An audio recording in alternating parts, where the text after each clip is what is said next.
Bismillah ar-Rahman ar-Rahim. We explained what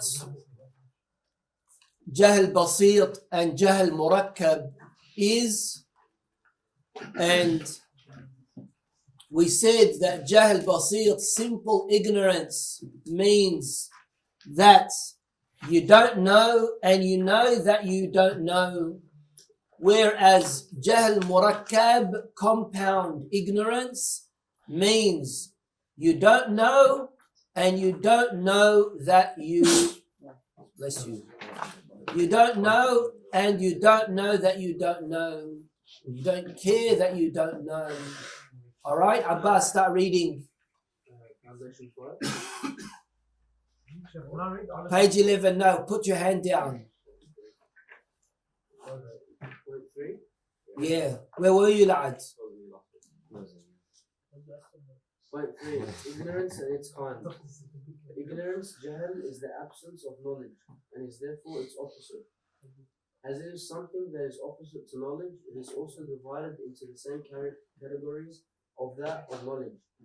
So as there is conceptual knowledge and judgmental knowledge. What was conceptual knowledge again in the correct the correct term? What did we call it? Wait, like the term. What was it? Tasawwur, ilm tasawwuri. And the other one is ilm tasdiqi. Thank you. So, conceptual knowledge, ilm tasawwuri, judgmental knowledge, or assent knowledge, ilm tasdiqi. The same is with, carry on. Unlike conceptual knowledge, conceptual ignorance is not understanding or conceptualizing the meaning. And judgmental ignorance is the nafs not judging or preferring it over the opposite side. Yes. Ignorance is divided into two types based on the individual's awareness of his ignorance. Simple ignorance, not knowing the reality with awareness of his ignorance. Yeah, you're not knowing and knowing that he doesn't know. Compound ignorance, not having knowledge of the reality without awareness of his ignorance, but rather believing that he is knowledgeable of it. The second kind of ignorance is very dangerous, as such a person inflicted with this does not seek knowledge and does not accept to even want to learn, because he believes that he is knowledgeable, but in fact he is ignorant. Imam Ali says, عليه السلام. الرجال أربعة، رجل يدري ويدري أنه يدري، فذلك عالم فاسألوه، ورجل لا يدري ويدري أنه لا يدري، فذلك مسترشد فارشدوه، ورجل لا يدري ولا يدري أنه لا يدري، فذلك جاهل فرفضوه، ورجل يدري ولا يدري أنه يدري، فذلك نائم فنبهوه. Men are of four types. A man who knows and he knows that he knows. He is knowledgeable, so ask him. A man who does not know and he knows that he does not know. He is one who wants guidance, so guide him. And a man who does not know and does not know that he does not know. He is of ignorance, so reject him. And a man who knows and does not know that he knows. He is asleep, so wake him up. Ahsan. What a beautiful translation as well, huh? Yeah. Do you like that? Yeah. It is, therefore. It therefore becomes clear that the science of logic teaches us how to discover the conceptual unknown with the conceptual known, and how to acquire the judgmental unknown with the judgmental known. Also, the correct means in acquiring the conceptual is called al-Mu'arrif, and the correct means in acquiring the judgment is called al-Hujjah or al-Dalil. Each of the al-Mu'arrif and the al-Hujjah is studied according to its material and sometimes according to its form. Okay, we have what we call ta'rif or mu'arrif, and then we have dalil. or hujjah. Okay? What does ta'rif mean? What does ta'rif mean? Defining. What does dalil mean? Evidence. Evidence, arguing. In order for you to present an argument, you need to know the particulars of the statement that you are making. You need to know the particulars of the statement that you are making.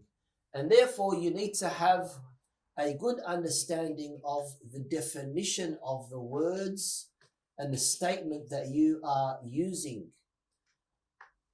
Maybe you're saying something, right, that is used metaphorically. Where do you look into that? You don't look into that after you've used the argument. You've looked into that prior to using it in the example that you are arguing for. So this is where you look into it here.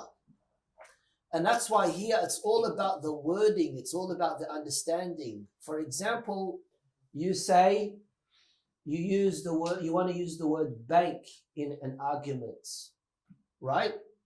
Bank has Two different meanings, right? One is bank where you put the money in, and one is bank as in the river bank, right? So when you say, I took my money to the bank, مثلا, for example, someone is going to what? Say, oh, you threw your money in the river bank, or is someone going to say, oh, you took your money to the money bank? مثلا. And many other examples. Why is this important? Because sometimes when you are using words that have different meanings, you could fall into what we call a fallacious argument, all right, which is what we call mughalata. Okay? And this is why logic is divided into these two parts, ta'rif and hujjah.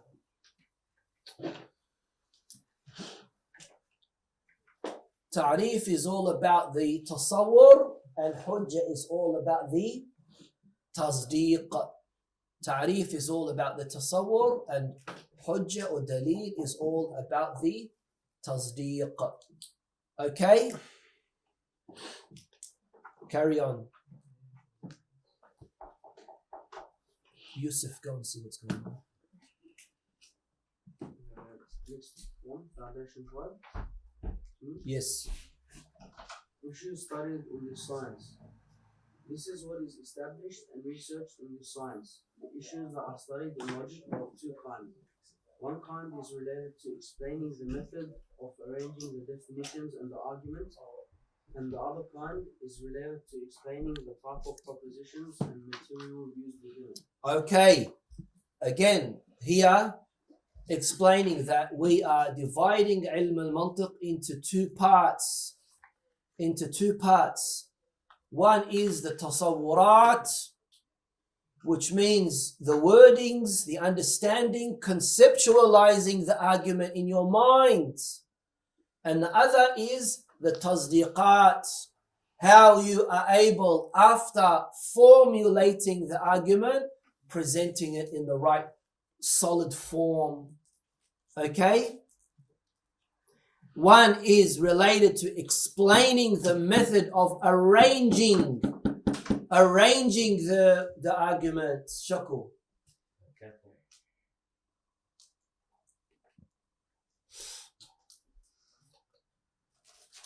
And the other is related to explaining the type of propositions and materials that is used within it.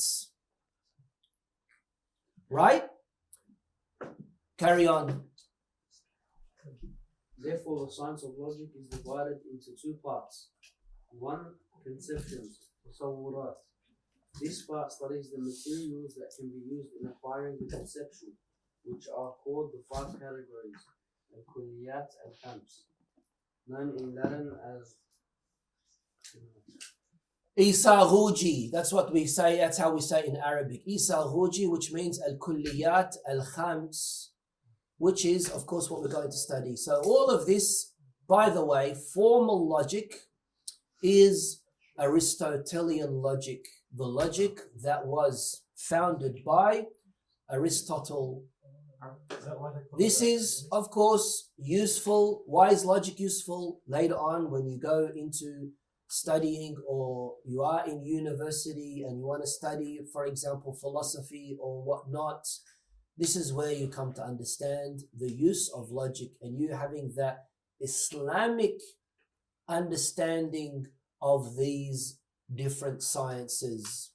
Again, logic is not easy. Logic is maybe the most difficult ilm to study. That's why so many people run away when they hear the word logic. Now, unfortunately, the problem is that we use the expression logic so much. That's not logical, that's illogical. Why don't you speak logic? But did you study logic? Did you understand logic? Did you research logic? How logical really is your argument? This is where, a person comes to understand that statement of Imam Ali alayhi salam. The problem is, how can you argue with someone who doesn't know that they don't know? How can you argue with them? You can't. That's why Amir al-Mu'minin alayhi salam, he says, I've never lost an argument with a knowledgeable person. I always lose arguments. I always lose arguments with an ignorant person. You argue, you debate with a knowledgeable person. Of course, the knowledge that you have is solid, is firm. He acknowledges that. He will say, yes, you are right. A jahil person, you argue with them, you try to make sense in what it is that you're saying with them. They refuse to accept. They refuse to, they'll come up with something else here or there. So you're never going to win. Again, this is why this is very important. Basically, this kind of logic that we study, as I said, is Aristotelian logic. Al-Mantiq al-Suri, we call it formal logic, right? So, some of the things that you study in al-Tasawwurat, in al-Tasawwur, is al-Kulliyat al-Khams, the 5 universals, or Isaghuji as we call it. Yeah, Ali. That's what I wanted to know. Where does it come from, that word? That's one part, that's Latin. Carry on. It focuses on the process of arranging these materials in a way appropriate to resulting in acquiring the conception. Okay, what does that mean? That means that you are studying logic, so when you are formulating your arguments, you are doing it in the right way. You are presenting your argument in the right way. You remember what we said, what logic does? Logic makes you immune from mental error. Logic makes you immune from making a mistake in your thought process. It gives you immunity. تعصم عصمة تعصم مراعاتها الذهن عن الخطأ. Right? It will make you immune from making mental errors, mental mistakes. If you use it, mura'atuha, if you're observing it in the correct way, if you are using it in the correct way, you're not going to make mistakes. And that's what hikmah is all about. Hikmah isn't just theory, hikmah is practice as well. Because whoever is given hikmah, the Quran says, مَنْ يُؤْتَ الْحِكْمَةِ فَقَدْ أُوتِيَ خَيْرًا كَثِيرًا. There's nothing better than having hikmah. Can you have ilm and no hikmah? Yes. You can be alim and 0 hikmah. Can you have hikmah and no ilm? Yes, as well. There are some people who are, for example, elders, maybe your parents, your grandparents, maybe they're illiterate, but they have hikmah.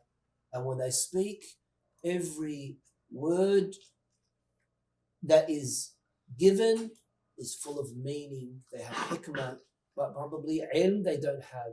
The best is a combination to combining between ilm and hikmah. Of course, one of the biggest obstacles for logic is atifa, emotions, sensationalism. I always say this to people around me. I say, don't fall into sensationalism where someone loses their correct logical sense because they are influenced by this person's fame, they are influenced by this person's money, they are influenced emotionally, which is clouding their hikmah and clouding their correct judgment of who it is. And later on, right here, when we talk about al-Khitaba, al-Khitaba is one of the deceptive ways of conning.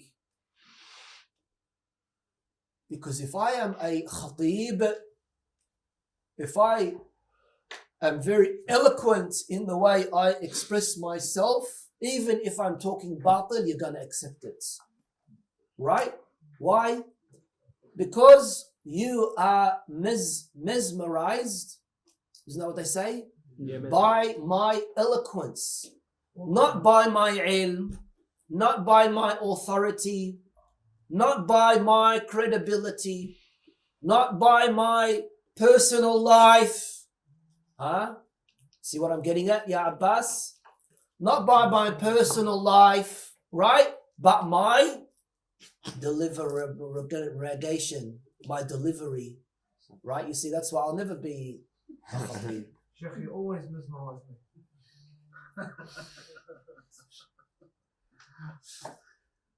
That's what khitaba is all about, right?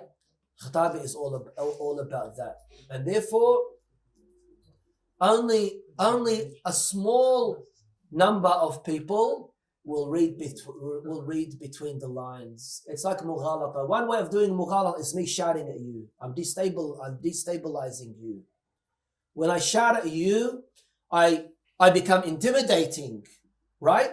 You even lose the process of your thinking, and you're more focused on my anger than you are on whether I am saying what it is that is haqq or batil. It's another very misleading way, another scam, another con in scamming people, للأسف الشديد. So الإنسان العاقل, a sensible, rational, logical person, sees between these things and understands them. Yes, Ya Ali, for the 60th time. I'm sorry, but my question was from something I already mentioned, but I have my hand up at you. See, when you're talking about wise and ilm, Yeah, alhamdulillah, that you know that I'm ignoring you. Alhamdulillah, that's good. that's why I put my hand up. Yeah. Okay. But see, I Just don't let me regret not ignoring you this no, time. 100%. All right. It's like related to the topic. You know how you're talking about like being wise and being knowledgeable is different. Yeah. And it's good to be in the middle. When you talk It's about good to have both, not to be in the middle. It's good to have both. you know what, not too much of this. No, to have too much of this and have too much of that. All right. Yeah, you can never have too less of knowledge. But anyway, yeah. Inshallah, I'll reach your level one day. You'll never reach my level, but anyway, you carry on. I'm all the way up there, but you know. Sky's the limit. Yeah, no, I am the sky, but anyway. That's actually on my end, and that's right. Right, what? You're the planet. Thank you. Yeah. I must So humble when you're myself. talking about ilm, it's any ilm, or does it specifically revolve around Islamic knowledge? No, يعني any ilm in general, but يعني this kind of knowledge in particular. And for example, like not at the wedding in the soccer, like at work, for example, Yeah. there's like a couple older people that you not only like see as a mentor in the working life, Yeah. they help you out a lot, and they give you. They're so wise in the area of expertise. They allow you to develop in that specific area. But isn't that experience more than it is wisdom? But through experience, you can become wise in that specific That's right. field. That's right. But In any Sheikh, field. You're right. Now, allow me to ask the question. Oh, so you haven't asked the question yet? But, my question was is specific to Islamic No, knowledge. no, it's not specific. No. Rahmallah alayhi, Sheikh. Walidaykum, thank you. You're, mashallah, very polite today, mashallah. I'm trying to be- Carry on, Abbas.